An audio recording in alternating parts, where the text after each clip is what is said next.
अस्सलाम वालेकुम। इस वीडियो में मैं जो अब हम क्योंकि कहते हैं जो फोरेंसिक मेडिसिन की वीडियोस होंगी तो कुछ टर्म्स हम बहुत दफ़ा सुनेंगे उन वीडियोस में।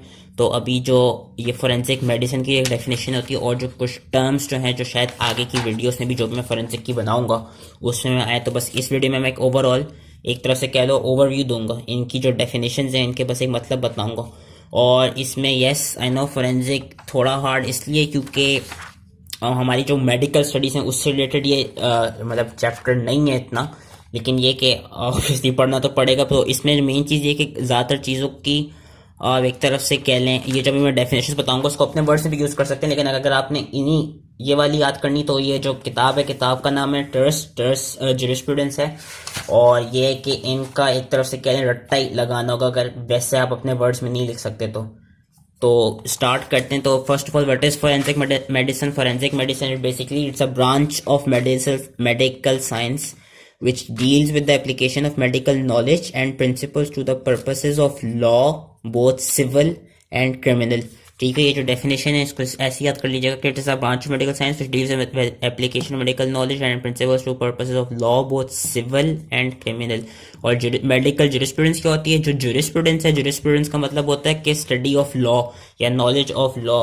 तो जब मेडिकल लग गया पीछे तो फिर वो according to law, according to sorry जो मेडिकल वही मतलब एक तरह से कह लें कि मेडिकल के रिलेटेड टू जो स्टडी ऑफ लॉ है उसको मेडिकल जुरिस्प्रूडेंस कहते हैं। इसकी 3 डेफिनेशंस दी हुई हैं। मैं आई थिंक मैंने ये वाली को ज़रा मोर याद रख लिया क्योंकि ज़्यादा आसान है कि it refers to subject concern with the knowledge of law in relation to the practice of medicine. Knowledge of law jurisprudence हो गया, in relation to practice of medicine medical भी आ गया। ठीक है, अब आगे को ये आई हुई है ग्लॉसरी। अभी हमसे आज जो करेंगे वो यहाँ तक करेंगे। तो अब ग्लॉसरी में सबसे पहले जिन्होंने डेफिनेशन दी हुई वो दी हुई एफिडेविट की। एफिडेविट क्या होती है? It is basically a written declaration under oath, उसको एफिडेविट कहते हैं। आगे आपको आ जाती है बेल। बेल की उन्होंने 3 डेफिनेशन दी हुई हैं, इसमें मैंने इस वाले को ज़रा याद रखा है। बेल क्या होती है? बेल बेसिकली हम कहते हैं ज़मानत को, और ये कि कुछ ऐसे जुराइम होते हैं जिन पे ज़मानत दी जा सकती है, कुछ ऐसे होते हैं जिन पे ज़मानत नहीं दी जा सकती। बेल बेसिकली यही होती है कि आप कुछ वक्त के लिए टेम्पररी टाइम के लिए जो बंदा जेल में गया होता है उसी के बिहाफ पे दी जाती है जिसने कोई भी क्राइम कमिट किया हो। तो उस बंदे को थोड़े से टाइम के लिए, क्योंकि हम देखने अगर आपने कोई मूवीज़ वगैरह देखी हो या मूवीज़ से ज़्यादा बेहतर हमारी पाकिस्तान की जो न्यूज़ है जो आ रही होती हैं आजकल वो देख लें तो उसमें हम इस तरह की जो वो क्या कहते हैं चीज़ें वो काफ़ी सुनते हैं, ज़मानत वगैरह और केस, और आगे हम जितनी डेफिनेशंस पढ़ेंगे वो हम काफ़ी सुनते भी हैं।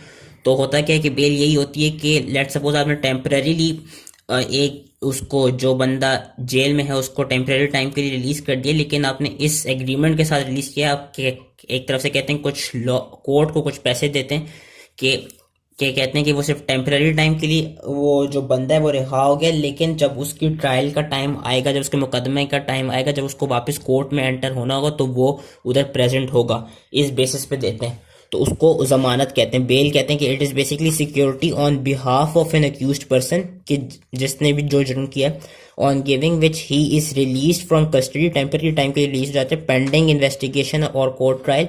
और वही होती है कि it is to a bond entered into to ensure the appearance of an accused person at time and place of trial.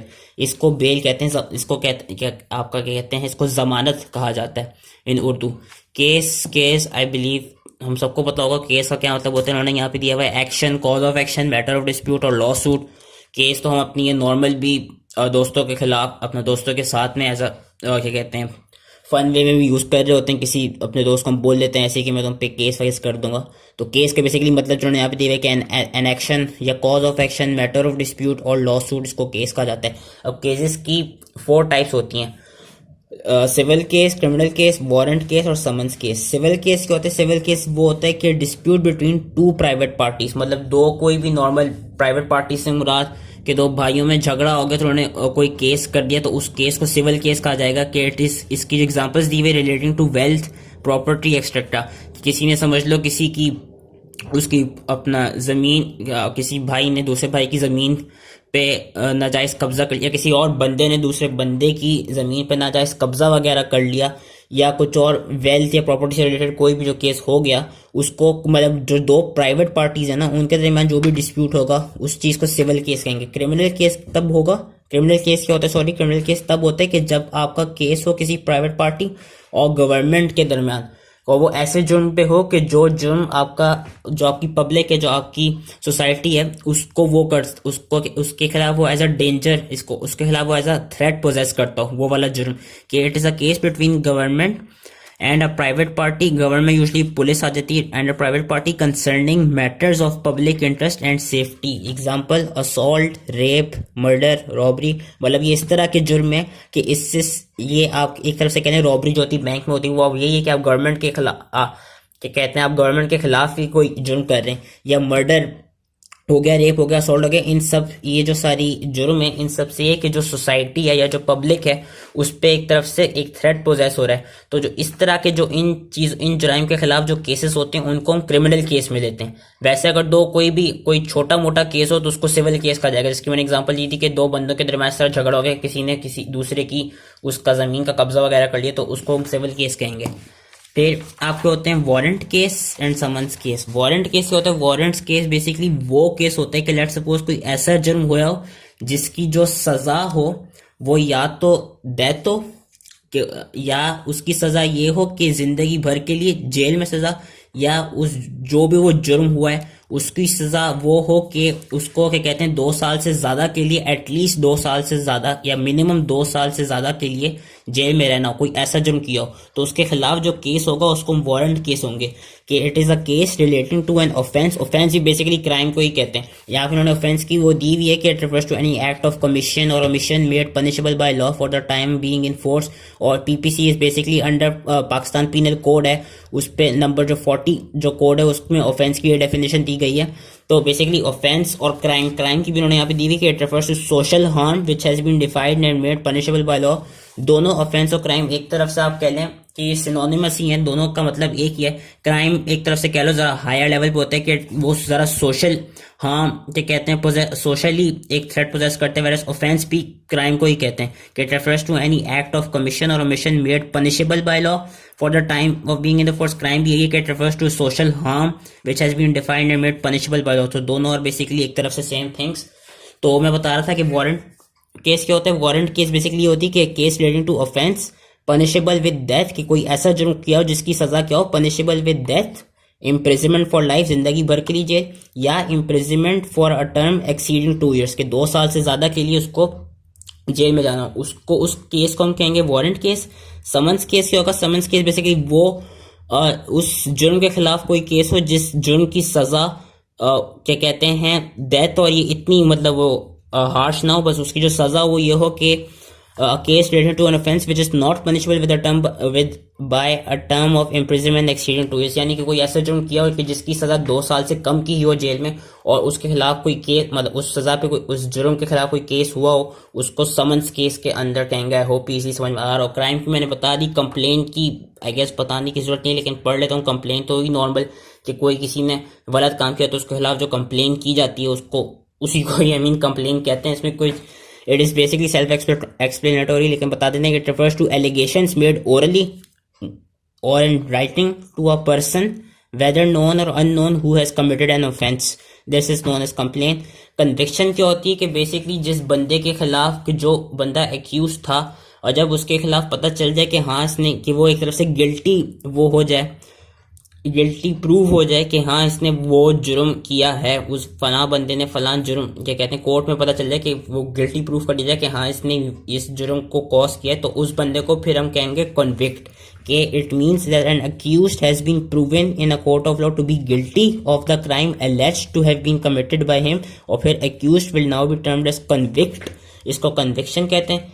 Court basically वो जगह होती है जहाँ पे सारे जजेस और मजिस्ट्रेट्स होते हैं और जितने भी बंदे होते हैं एक्सेप्ट आर्बिट्रेटर्स, और उनके पास बेसिकली वो पावर होती है कि ये एविडेंस को ले सकते हैं और फिर जो भी कोर्ट्स में जो भी काम हो रहे थे वो वहाँ पे हो सकते हैं। तो कोर्ट की ये डेफिनेशन है कि ऑल जजेस and magistrates and all person except arbitrators. Arbitrators basically वो लोग होते हैं जो कि कहते हैं स्पेसिफिकली दो लोगों के या दो पार्टीज के दरमियान कोई डिस्प्यूट चल रहा हो तो उसको ख़त्म करने के लिए उनका काम होता है कि किसी डिस्प्यूट को ख़त्म करना, उन्हें आर्बिट्रेटर्स कहते हैं। तो कोर्ट में क्या होता है, कोर्ट में आर्बिट्रेटर्स नहीं होते, कोर्ट में आपके जजेस होते हैं और मजिस्ट्रेट्स होते हैं जो कि लीगली ऑथोराइज होते हैं टू टेक एविडेंस। उस जगह को हम कोर्ट कहते हैं। कॉन्टेम्प्ट ऑफ कोर्ट क्या होती है कि जब भी कोई जुडिशियल कोई भी हमें देखा हो कि जो प्रोसीडिंग चल रही हो उसके दौरान कोई भी वो हो कि कोई इंसल्ट हो जाए, कोई इंटरप्शन कॉज हो जाए या कोई गलत काम उसके दौरान हो जाए, तो उसको हम कहेंगे contempt of court. It means intentional insult और interruption to a court in any stage of judicial proceeding. Deposition क्या होती है? डेपोजिशन बेसिकली जो भी स्टेटमेंट विटनेस दे रहा होगा कोई किसी भी जुडिशियल प्रोसीडिंग में, उसको डेपोजिशन कहेंगे। विटनेस क्या होता है? विटनेस की हम डिफरेंट वीडियो में इस पे बनाऊंगा। विटनेस की भी हम फर्दर टाइप्स पढ़ेंगे। विटनेस बेसिकली वो बंदा या बंदी होती है जिसने जो जुर्म के टाइम पे उस वक्त वहां पे प्रेजेंट हो और जिसने कोई भी क्राइम उसके सामने मतलब होता हुआ देखा हो, उस बंदे को विटनेस कहते हैं। It refers to statement on oath made by a witness in a judicial proceeding. It is taken down in writing and signed by the witness and magistrate। इस चीज को deposition का कहता है। डॉक्यूमेंट भी अगेन वही कि it refers to any matter expressed or described upon any substance by means of letters, figures, marks or by more than one of those means intended to be used or which may be used as evidence for that matter। उसको documents कहते हैं। Evidence क्या होता है? Evidence पे भी again मैं अलग से वीडियो बनाऊंगा क्योंकि इसकी डिफरेंट टाइप्स होती हैं, पर एविडेंस बेसिकली वही ऑल मीन्स होते हैं विच हेल्प्स टू प्रूव और disprove any matter of fact. कि एविडेंस से ही आप प्रूव कर सकते हैं कि हाँ ये बंदा गिल्टी है या हाँ ये बंदा इनोसेंट है। उस चीज को कोई भी ऐसी चीज हो, वो कोई अगेन वो कोई डॉक्यूमेंट भी हो सकता है, वो कोई ऑब्जेक्ट भी हो सकता है, तो उसको हम एविडेंस कहते हैं। कि all legal means which help to prove और disprove any matter of fact, उसको एविडेंस कहा जाता है। इसकी भी फर्दर एग्जांपल्स होती हैं, इस पर अलग से वीडियो बनेगी। प्राइमा फेशियल एविडेंस क्या होता है? कि a level of proof which is sufficient to establish the fact. कि जब इतना एविडेंस मिल जाए कि हमें पता चल जाए कि हाँ एक बात वाकई में सच्ची में इस तरह हुई है, तो उस एविडेंस को हम कहेंगे prima I think is facie evidence. Exhibit क्या होती है? Exhibit refers to any document और object produced for inspection of the court और shown to witness while giving evidence और रेफर टू इन डेपोजिशन। के लेट सपोज कोई कत्ल का जुर्म आया है और उसके खिलाफ कोई केस हो गया और वो कोर्ट में प्रेजेंट किया जा रहा है, तो एग्जिबिट वो होगा कि जिस गन को यूज करके जिस बंदे ने भी ये कहते हैं गन को यूज करके क्राइम किया, और वो गन अगर उस कोर्ट में दिखाई जाएगी तो उस गन को हम बोलेंगे वो जो गन है वो बेसिकली एक एग्जिबिट है। कि it refers to any document या any object produced for inspection of the court और shown to witness while giving the evidence, it is exhibit. Fact basically हकीकत को फैक्ट कहते हैं। आई डोंट नो यहाँ पे उन्होंने क्या डेफिनेशन लिखी, इसको मैं समझ नहीं पाया था। तो वैसे फैक्ट हमें पता है किसी भी हकीकत, कोई हकीकी जो बाकी में हुई उस चीज को फैक्ट कहा जाता है। हर्ट की ये डेफिनेशन दी गई है under the Pakistan penal code 332 में। हर्ट की डेफिनेशन दी गई कि it refers to bodily pain, disease और infirmity cause to any person. और इंजरी की जो 44 नंबर कोर्ट पे पाकिस्तान पीनल कोड के अंदर दी गई डेफिनेशन वो ये कि any harm whatever illegally cause to any person in body, mind, reputation और प्रॉपर्टी। मतलब कि कोई सी भी बंदे की जिस्म पे, उसकी दिमागी हालत पे, उसकी इज्जत पे या उसकी प्रॉपर्टी पे अगर कोई डैमेज किया हो या कोई हार्म किया गया हो तो उसको इंजरी कहेंगे। लेकिन अगर किसी बंदे को सिर्फ एक बॉडीली पेन दिया गया हो तो उस चीज को क्या कहेंगे? उसको हम बोलेंगे hurt. Refers to bodily pain या कोई disease cause to any person, that will be known as hurt. लेकिन इफ इट इज क्या कहते हैं, whatever it is any harm whatever illegally cause to any person, body, mind, reputation और property, that is called as injury. आगे हम आ जाते हैं inquiry. Inquiry का वही मतलब है कि और आपने इन्फॉर्मेशन लेनी हो तो उसको इंक्वायरी कहते हैं। कि refers to every inquiry other than trial, मुकदमे के अलावा कोई और अगर आपने इन्फॉर्मेशन लेनी हो तो उसको इंक्वायरी कहा जाता है। इसको उर्दू में भी इंक्वायरी ही कहा जाता है। कंडक्टेड बाय मजिस्ट्रेट और court. I know this is very boring, लेकिन ये हमको याद करना है और यही जो डेफिनेशंस लिखी इसी तरह याद करनी। इन्वेस्टिगेशन में पता है कि वही के refers to all proceedings for the collection of evidence conducted by police officer और by any person other than magistrate who is authorised by magistrate on behalf. कि वही इन्वेस्टिगेशन कि अगर आपने फर्दर और ढूंढना हो या और एविडेंस कलेक्ट करना हो किसी भी जुर्म के खिलाफ तो उसको हम इन्वेस्टिगेशन कहते हैं। Judicial proceeding refers to any proceeding in a court of which evidence is may be is और may be legally taken on over जज। अगेन जज वो बंदा होता है जो क्या कहते हैं मतलब कोर्ट में एज अ हेड होता है। कि पर्सन इज ऑफिशियली डेजिग्नेटेड और empowered by the law to give in any legal proceeding a definitive judgment, civil या क्रिमिनल, उसको जज कहते हैं। Jury refers to body of person 7 to 9 sworn to render verdict in court of justice. Oath वही हल्फ उठाने को कहते हैं। कि एक बेसिकली क्या कि जो मैं हल्फ उठा रहा हूँ कि मैं जो बोलूंगा वो सच बोलूँगा, और यही है कि वो यूजली कुरान को उठा के हमारे कोर्ट्स में ये कहते हैं हल्फ उठाया जाता है, लेकिन ये कोर्ट में भी हो सकता है या ये नॉर्मल कहीं और जगहों पे भी हो सकता है कि it is a solemn affirmation specified by law to be made before a public servant for the purpose of proof whether in court of justice और नॉट। ऑफेंस मैंने बता दी कि वही इट इज, उसकी एक तरफ से डेफिनेशन वही है जो क्राइम की है। दो तरह की ऑफेंसेस होती हैं, कॉग्निजेबल ऑफेंस और non cognizable offence. Cognizable offence क्या होगा कि किसी बंदे ने ऐसा जुर्म या ऐसी ऑफेंस की हो जिसपे पुलिस उसको विदाउट वारंट अरेस्ट कर सके तो कॉग्निजेबल ऑफेंस होगा। लेकिन कोई अगर ऐसा ऑफेंस हो कि जिसपे पुलिस उसको वारंट के ना होने के बजाय उसको अरेस्ट ना कर सके तो वो नॉन कॉग्निजेबल होगा। वारंट क्या होती है? वारंट बेसिकली वो होती है कि जो कोई भी मैजिस्ट्रेट या जो जज है या जो भी कोई अथॉरिटी है वो लिख के देती है, वो फिर के refers to written signed and stamped authority, कि वो बेसिकली लिख के देती है कि हाँ इस फला बंदे को वो कर दिया जाए, इसको अरेस्ट कर दिया जाए, तो उस चीज़ को वारंट कहा जाता है। और ये है तो उसी बेस पे कॉग्निजेबल और नॉन कॉग्निजेबल ऑफेंस है कि किसी चीज के अगर किसी बंदे ने ऐसा जुर्म किया है जिसपे उसकी ये कहते हैं ऐसा कोई जुर्म किया हो जिसपे उसको विदाउट वारंट अरेस्ट कर सकते हो तो उस चीज को कहेंगे cognizable offence.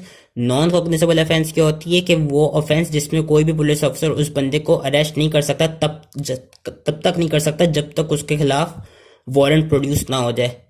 That is known as non cognizable offence. आगे को बस 3 और रह गई। Open verdict refers to announcement of the commission to crime without naming the criminal. Perjury refers to wilful utterance of falsehood under oath.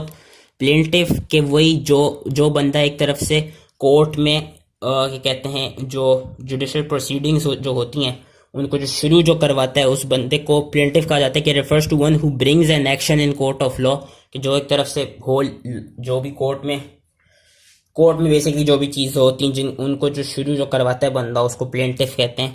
Summons क्या होती है? Summons case मैंने बता दिया था, वारंट केस ही बता दिया। Summons basically refers to written sign and step direction of court to a witness accused और jury to attend the court at a notified time date and place. Basically summon ये होती है, समन एक तरफ से एक ऑर्डर होता है जो कि विटनेस को भी, अक्यूज्ड को भी या जूरी को भी दिया जाता है। और ये होती है कि एक तरफ से आप कह लें कि ये वो ऑर्डर होता है कि आपने इस वक्त इस दिन इस कोर्ट में हाजिर होना है उसके लिए और ट्रायल के लिए, उसको समन्स कह जाते हैं। कि समन्स एक तरफ से मतलब आई डोंट नो, लेकिन टेक्निकली आप कह सकते हैं एक तरफ से वो इनविटेशन लेटर है, लेकिन इनविटेशन लेटर हाँ कह लो इनविटेशन लेटर ही होते, मतलब बेसिकली यही होती है कि वो जो विटनेस है या जो एक्यूज्ड है उसको दिया जाता है, एक तरफ से एक ऑर्डर दिया जाता है कि आपने इस दिन इस वक्त इस कोर्ट में हाजिर होना है, उसको समन्स कहते हैं। टेस्टिमोनी क्या होती है? ये हमारी आज की लास्ट डेफिनेशन होगी। Testimony basically refers to evidence oral और written of a witness under oath. जो चीज़ जो विटनेस जो होता है, जो उस वक्त जुर्म जब क्राइम जब हो रहा होता है जो वहाँ पे प्रेजेंट होता है, फिर वो कोर्ट में आके जो भी एविडेंस प्रोवाइड कर रहा होता है ना, उस एविडेंस को हम कहते हैं टेस्टिमोनी।